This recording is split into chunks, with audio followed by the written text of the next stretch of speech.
Hello, I'm Isaac Way, and this is Push-Ups Are For Everyone, a progression tutorial. Unless you have shoulder, elbow, or wrist pain or injury, there is a push-up you can do today regardless of your age or weight. And in this tutorial, I'm going to show you how. We're going to use 6 major ways, including angles, ranges of motion, negatives or eccentrics and concentric motions, bands, weights, and points of contact. Before we get started, we're going to go over form on a starting push-up. We want to align our elbows with our wrists, stacking them, and when we press up, we're going to torque our right hand clockwise and our left hand counterclockwise, and we're going to lower in control and then press up forcefully. And from here, we're going to move on up to your first push-up. An elevated angle, either like this or even higher, combined with a partial range of motion, is available for anyone to do. So with that elevated angle, we're going to have more weight on our legs and less weight in your upper body as a form of resistance to push. When starting elevated push-ups, either on steps, a bench, a bar, even the back of a couch or a countertop, we want to work on improving our range of motion.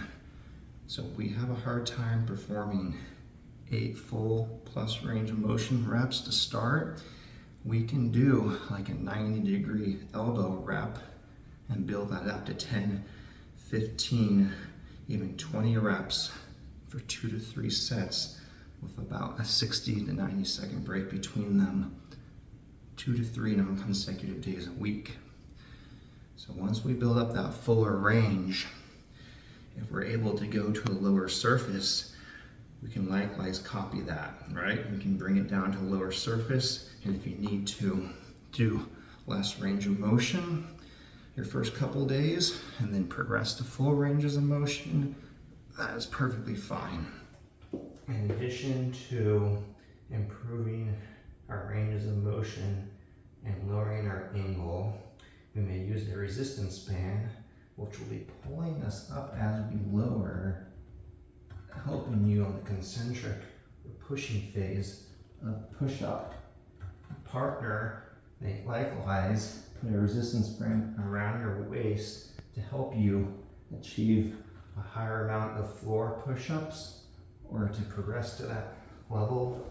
Lowering our push-up to the floor, a wider foot spread will make our push-up easier by spreading out and distributing our weight more.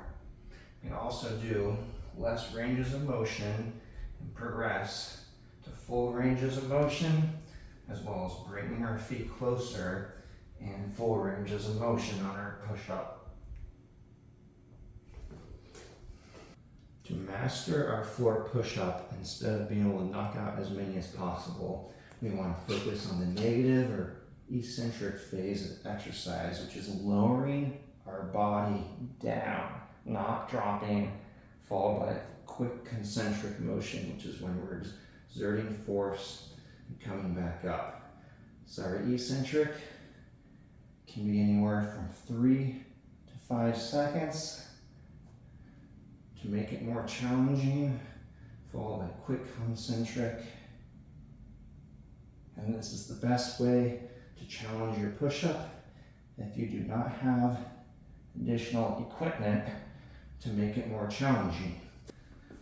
Going back to ranges of motion, a basic progression for the floor push-up is elevating our hands, allowing for a deeper motion, recruiting more muscle fiber, and providing more functional strength and end range of motion.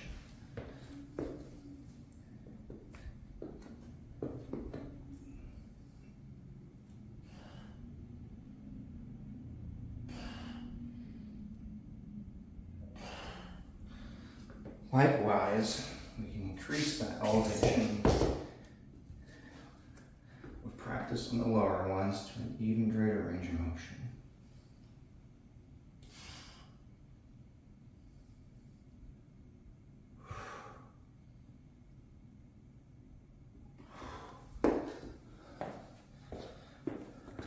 Another basic push-up progression is taking one leg, reducing our points of contact, shifting more weight onto the upper body, and progressing.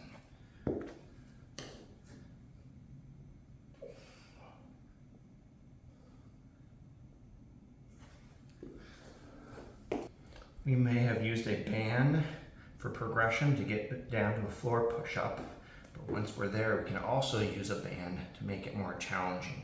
As we go down, it's going to put force on the concentric motion, which we want to push up quickly and forcefully into.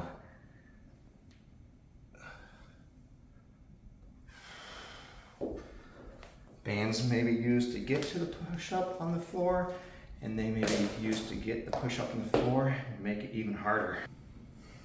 As we've been performing our push-ups on the incline down to the floor, we may be noticing more muscle tension or mass on our chest and shoulders. One of the best ways to continue to build muscle and strength is by adding resistance via weight. So you can start, if we got 15 to 20 push-ups for multiple sets, you can do something as simple as putting a 10-pound plate on your mid to upper back, and then come on down, step back in position, and progress these just like the inclines, building up repetitions, and adding weight, full ranges of motion as we go. Maybe we don't have weight or bands to make the push-up more challenging, but we do have those steps or a bench. We can change our angle again, put our feet up, tuck your chin, lower down till your forehead touches, and drive up for a more challenging push-up where there's more weight shifted to your upper body. You can also combine methods by doing resistance via weight and increased range of motion via blocks to challenge your end range of motion with even more resistance.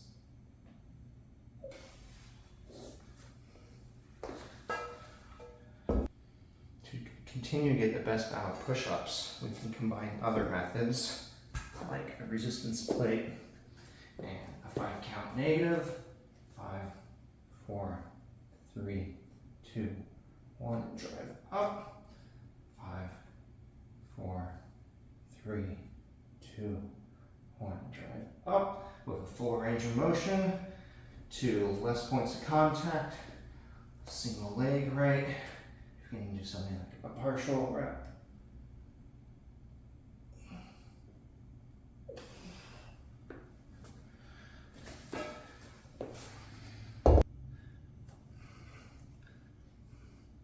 We can continue to progress push-ups many different ways, but what is important is providing a progressive overload via fuller ranges of motion, negative eccentric loaded patterns, increased resistance via bands, or weight on your back, or through points of contact,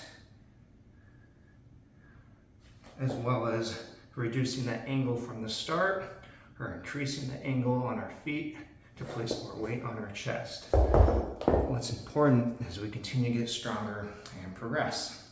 Thank you for watching.